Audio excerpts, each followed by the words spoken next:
welcome to Young Kizzy, the one YouTube channel. If this is your first time on my YouTube channel, please subscribe to my YouTube channel by clicking on the red subscribe button down below and turn on the bell icon. Tell me what you think about this video in the comment section.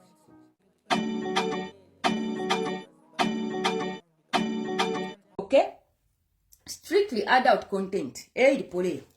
Uyo muntu lera ndati mbwibwi and propeller shaft na abanjibira. If indeed mwe bantu bakwalisa ma propeller shaft nga balebibira abantu. Nga baya kuba kashiba bolo ba girlfriend. Are they certifying that you mbwibwi tabakwete? Kulipo uli onso ule monati mbwibwi tabakwete. So tufuira tuchinja ama behaviors ya msangoi.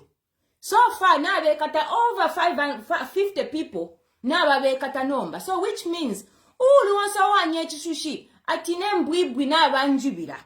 Ine mbwibwi na basenda propeller shaft. Ya bakala misendera kumona mwewe ne bakala mikaka. This is what is going on nomba. Ifintu na fichinja. Uapunda ti ule kuli ulioko somewhere. Uapunda ti ule uapunda tikabwalala bakala mikanuna. Bantu mlaleta urufyengo ku bantu abengi to an extent that uyumnensu afwilam. Yeah? Nomba inende for okulanda for something. Ni I've asked my brother bandi ebona ala tagging her into this video later on. Ukweba tibatulondololeko efyo umubiri wacha umefe ubomba. Inana alalanda on a woman's perspective. Mwebana mayo mumpeleko ka feedback according to you. Ine na ishirambo kuimyamolu when I was if anything past 17. Na dodeleko ya first. Right? So at that time unsha ishi wena buno afio fintu fienda ukwebati taufuide ule imyamolu kubwa iche. And this is why we need to be having ama straight talk naba nabesu light from the beginning. Ukweba ati nyengelement when you are a teenager, it's not acceptable. Ama consequences kutu wakwata ama wele kutu wakwate fumo. Tufile tule kwata ama open conversations naba nabesu. Yeah, I don't think I even had that conversation. Before I know it, ukaisa aba ule angala naba nobe aba kweba chaba nobe bonse badi ambiro kubadoda by the time badi 15. Basa kupshati iwe wali wechisungu ati ena ali wechisungu. Bali kuliye ekisungu awo tabanje ekisungu nista bakulira ekisungu pala ponse po wakulira ekisungu iwe ero yamuleka kwatirimbi kwata chibwino ukwata bakulira ekisungu iwe so wakwata fekala ka mind akakweba ati nga wakula ekisungu apo bafire bakulira ekisungu instead ulanguluke kweba ati awe nyengelement before marriage taifwaikwa. Secondly kuti walwala amalwere. Third kuti wakwata nefumo including naba rumendo beni. You have to tell them ukweba when you are young taufuira ule yamba nombo kulata stress ama muscles yaku down below, right? Nga wapero mwana wa benefumo halo banambera nga wapero mwana wa benefumo ikaba ni responsibility yobe kuti wapera na malwe. Miri beauty litian Miri beauty, you need to do a video here. I love you too, CC. You need to do a video. Yola birapo pali inkani yakuti muntu bakambati mbololiko bamubera kuti mbololiko ichoke pamene apa ichoke inyuke ende kuti. Yeah, and bantu bambiri they've ended up sister watu jabampaya. Can you imagine me? So we need my voices yako. In fact mulungu akudalisa na kudala media ndakulundirepo iyamina wayamba acting ja movie chanit. Make a sketch surrounding inkanya mina ichitika. We want ma media kuchita campaign on this, including bashimumbi na bana mumbi bafire bakalande popalichi. Ichakweba ati bashimumbi bafuma somewhere balanda ati propeller shaft na baba sendera bashimumbi. Propeller shaft ile kwisa tulefa abana mumbi bakachita inspect bashimumbi if indeed propeller shaft apali. That's what we need, and we need your voice mili. We need your voice. Ziko. So inkani yakuti muntu akamba tinemboloriko yanga banitengera package palibe propeller shaft apa batenga apeleka kuti. In as far as I know here, and this is why I need a contribution from women, not men but from women. In a experience yandi, like I've said that na ndiroku nyakwa amolu when I was younger, which means nalishunguluke lungulyonse ukwambira mu Zambia na afika ku China ku Korea, ku Japan, na isa Africa nomba na isa akona ku Caribbean Islands kulia kuba Jama, na isa akonomba na kuba Sene, na yako na kuba ku Morocco, ero na isa shinguluka na isa na muno mu Europe nomba. Which means ka experience na lika kwata A to Z all corners of the world where the imbwibwi is concerned. So nalishimona po, isha pisana guys, nalishimona po in. Ewa shirebe pa no bufi. Na la belenga ama ntweno kane later on. Na totela ba Bob. So nalishimona po imbwibwi isha pisana based on my own personal experience. And my personal experience as an adult. Kula bapwati na wikala no muntu ifi. Ero nala pera kubambia bampa puishe sana. Awaba umyabo tabale fanga wabakumyama atawe neshifua ya ukwebati when I need to pang the po or something like that. Yeah. Era nomba bali kwete package yoyo nale muna guys. Ya alifie ama bola ya kulu ya biliso. Aya ama bola fie kwa tilimbi ma tennis balls like that. Era nomba ndefwa ya mbone wishe pari ama bola ya liya. Imbwibwi akaena ilikuisa inashire imone mbwibwi shire imona pale muneka fe kwatika batan until one day by sanje bat ine mbwibwi na alikuwa nasabe bana if anything apata pali na ngufima finger chitika pat mbwibwi shire imona so by sanje batawe neshwa ifya kwebati tule chaya po whatever. Ntulefa fe tule ikasaula fie, you know, ukula ikasaula fie. Nomba inakwa nakula, hivi akwati bale feeling, kati feeling, ati baby are you feeling me, vikuna kuvomela, my pressure, ati I'm feeling, I'm not feeling it, I want to see it.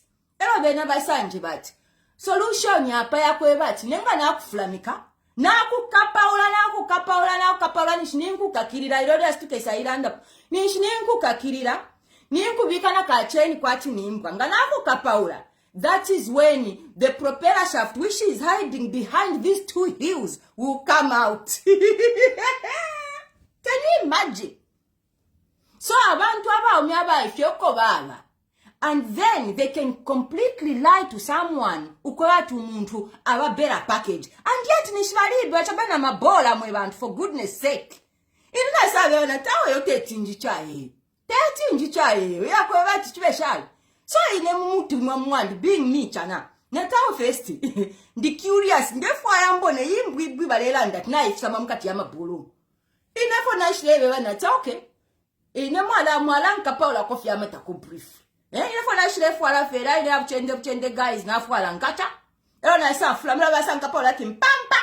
Era nombo mkoshi wa isa fumango wa kwa furu. Ngana isanda tuwa kwa furu opelele hapa. Inina isa adabu. Nati inina isa na chawe. Daddy ukukwe na te timfike ko na chepa. I am not ready for this.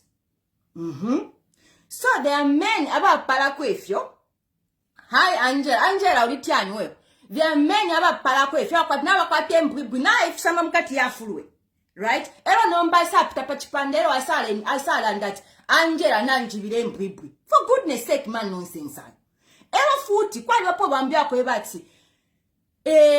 Kanofia wa mkumia mofie. Ero nomba imbwibwi ya lahima. Then kwa wapo bambia kwa ebati. Bali kwa tafie imikoshi shirebe fie. So shirebe la fie. Icha kwa ebati. And this is where the women we have to be to aposa kwa man. Just because umulume bali kwa ta what we call mkanda wa njovu. Mkanda wa njovu ngolebe la tiala. But mkanda wa njovu kutu nkalejo kulibe. So those people kwa tafio mkanda wa njovu, they believe kwa watu bali kwa tembu ibwe. In comparison kuli balaba mbola na chikwata na chilalanda. And then if you have men like that, elo mule wapisha ma streets because you want other people to say, hey, bali sungapo something nonsense. Mule bafuika bwino, mule bafuika mabamba bwino.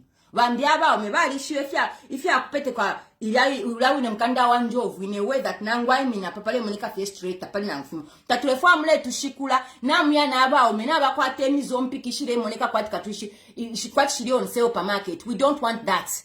You have to be packing them. Chintu guys. As far as I know, umekuti ayako pashawa. Pane na ishawa ko na aba umeba pisana like I've said, worldwide, shamelessly.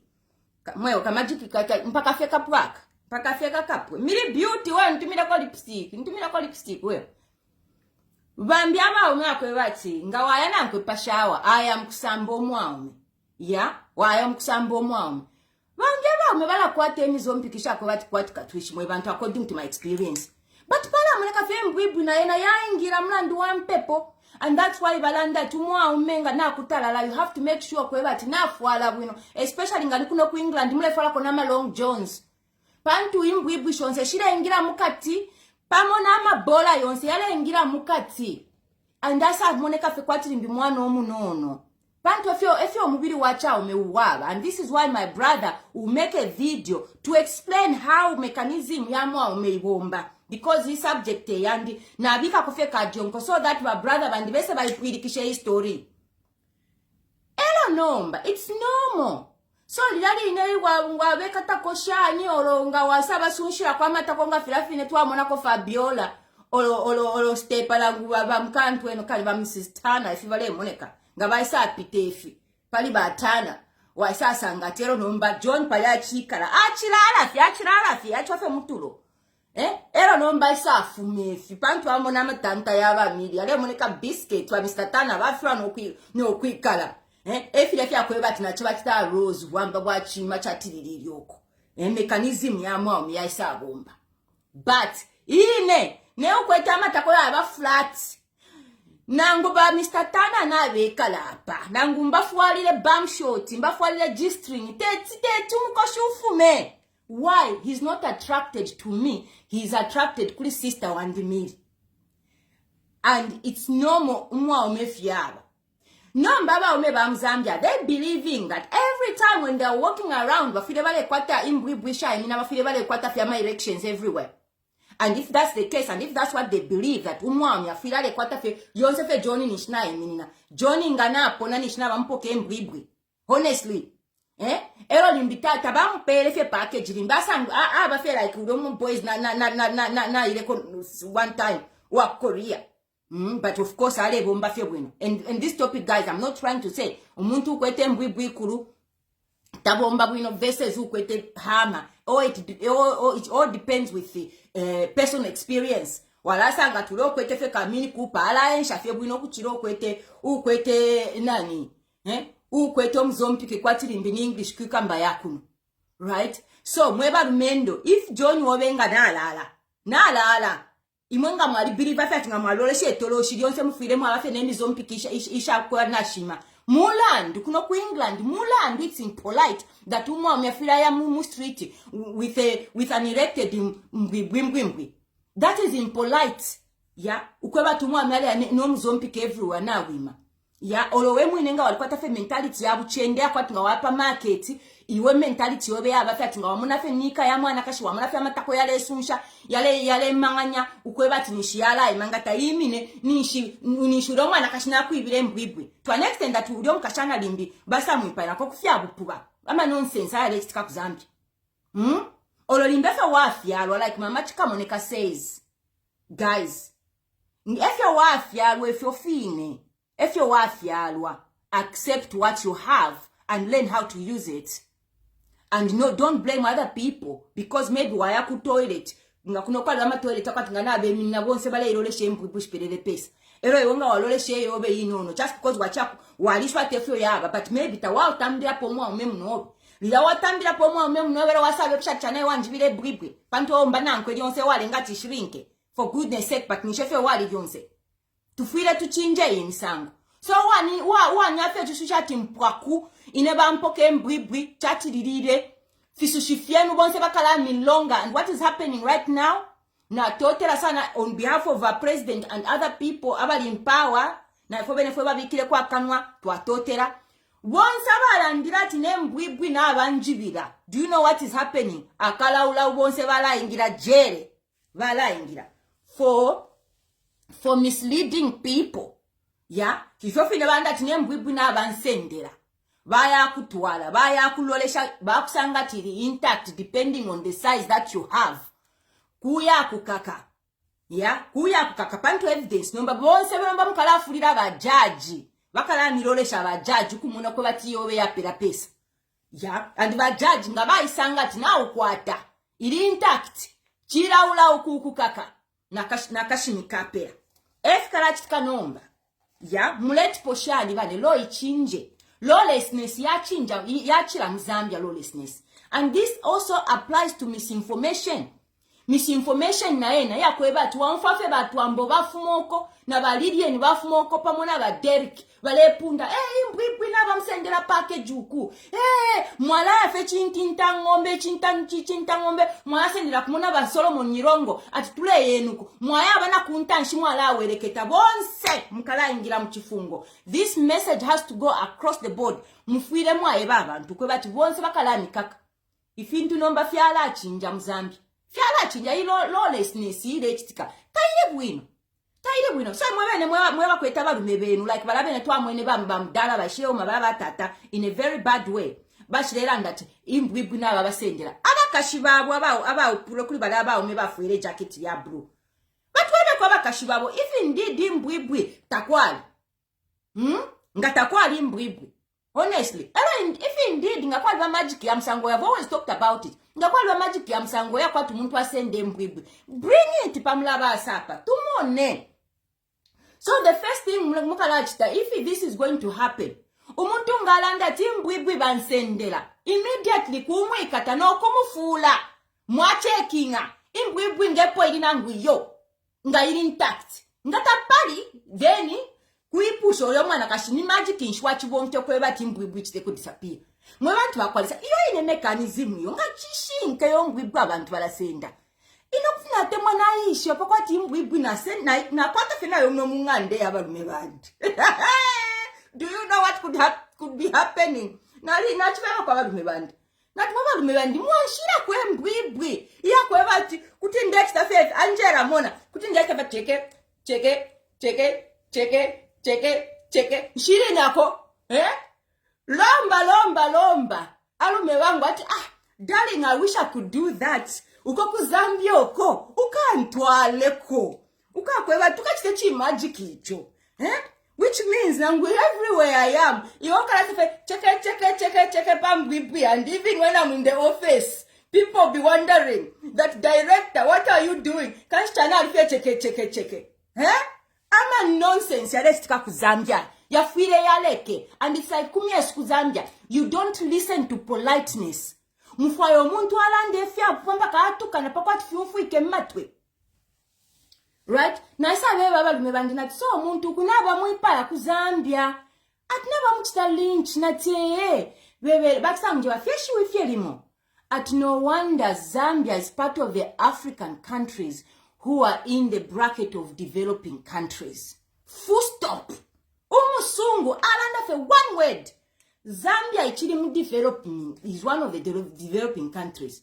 Why? Mentality yesu ichilima middle ages. So ngatwachinja mentality yesu. That's when we'll be developed. You could imagine kalaka lukute kale pange chongono lukungu. In comparison kuno ku development world. Aba nensu na nkwaba ko baweleketa. Of course kula wako sometimes wala tako campaign kula wako kuma riot whatever. Tula chitika. But at least akubefia chongo like filia. Yeah, aba ichobela fe mu street kula panga fe chongo causing problems. Right? And then ichakulekelesha guys. I've been thinking about this. There is something awkward that happened in that place. Think about it, guys. Let us think about it. Let us start praying. Let us start praying. Something weird happened there. Like everyone was under the demonic spell in that Tambama movies. Yeah, but somebody would not cross over to rescue the person. Or people would not be yelling to say, stop. What happened there? Chinchchalengela to mind yabonsa abantu babefye kwatika twishi. Other women, I don't know if what I saw was correct. Other women were dancing. Don't you find it so weird, so awkward? Other women were dancing. Ero kalaka nakashikambika na nombaka onawira ye, you know, could you imagine that dress? an innocent dress here, black and white, ya losing a business mu Zambia. That dress number to be associated with Tirila, nga wali fuala liba demonic. So I'm feeling for women abakwete ama dresses in stock for sale. They'll have to destroy those dresses, because in our mentality mu Zambia right now, that dress is associated ukweba tichicha fuala chila lete eminyama. Can you imagine? Even the dress na ena yabat shine. So once malaya, do not wear them in the streets, because mentality yesu na iwipa, even when the dress itself is innocent. Na business yabantu yao na ikayama dresses ya. Yeah? Can you think about it, guys? Can you think about it? Think again. What happened in that village? What happened? That everyone wanted to do something to harm that woman. And kwasa abafe kwati celebration. Ya kwati bala ipayo muntu. And no one is really trying to say stop lekeni fi. They didn't. Yes, we saw some people, but they didn't step forward to say stop. Why did that happen? What happened there? What happened there? We have to pray for that land. And one thing I want to say is, which that stigmatize everybody who are kulikala kamushi. Let us not stigmatize at abantu ba northwestern efyo baba aba ku Kalumbila efyo bali. Those people who were there, they committed a heinous crime, and they will be punished for it. But their parents, their sisters, their brothers, not that brother wako you are fwele kala sister wako. Sister wako wa uda wafuela kalila ewachitile chakuti nishnaena aona wikilamu atumusukuma wao na wile mpanga yonse. Ina have ama friends bandi abafuma kulia. One of my closest friends ona ako nkele kuno ku Manchester kuno. Mine kulia queen. Right? So I cannot associate akwebati efyo baba kulia. No. They are good people from there. They are good people, they are nice people. Bakalubale bakachokwe bashani bakalunda. That could have happened even Kurubemba. I shared the story about my own experiences kuchongwe.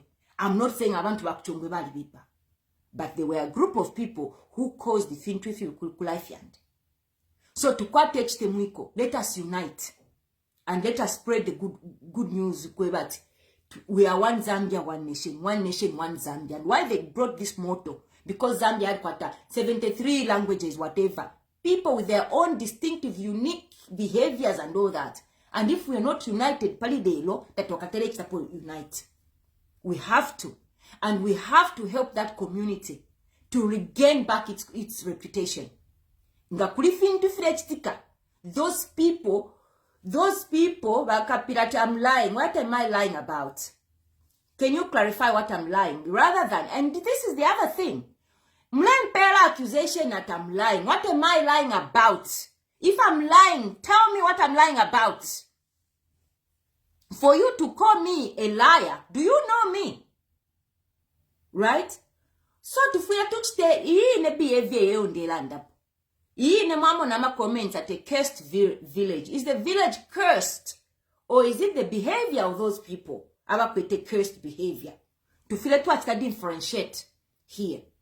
Yeah.